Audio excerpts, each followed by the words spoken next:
Lincoln Parker joins me now, my national security/defence expert. Great to see you. Likewise. How do you suspect Israel will retaliate? Look, I think Israel will do whatever it has to do to ensure its own survival. So whether that means that they will have to go and attack Iran, well, that's what they will do. Iran, as we know, are the backers, financial and with military assets of both Hamas and Hezbollah and also the Houthis in Yemen. And sitting above Iran, funding them all, is China. But Israel has to contend with a very aggressive Iranian regime which has just sent over or around 200 medium-range ballistic missiles into Israel, which is hardly a signal of, we want peace, when we've just attacked them. So I expect there will be a retaliation from Israel. It's also fascinating, though, isn't it, given the capability of the Islamic regime of Iran, in case Alika is still watching now, that they only sent 200 because they could have probably, well, almost definitely overpowered the Iron Dome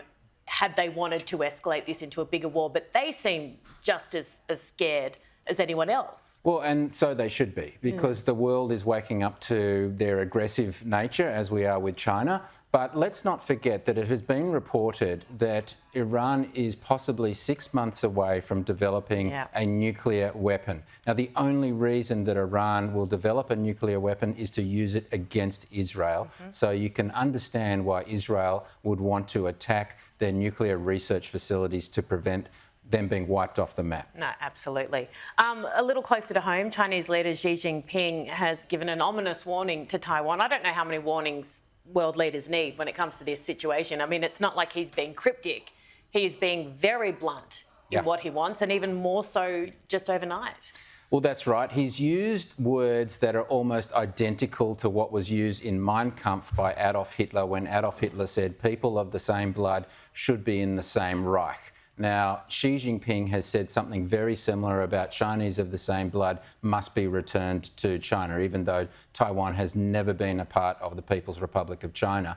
And then we had a mutual friend of ours, Elbridge Colby, say on X this week that we are on the verge of World War III, no joke. Oh, God. And so we are at a time of increasing hostilities worldwide, and yet we are unprepared in Australia, and the Prime Minister Albanese is doing nothing to prepare us for a lack of fuel, a lack of pharmaceuticals, Woolies not being stocked, all these sorts of calamities. And I will say, as you said, a mutual friend of ours, Elbridge Colby, on the occasions I've had him on this show and I've said that to him and asked him that question, he has been so reluctant to ever say. In fact, he almost talks it down. So for him to be that blunt on X, and by the way, I came back on X this week for the first time in about 4 years, which is terrifying, but I'll have to follow him.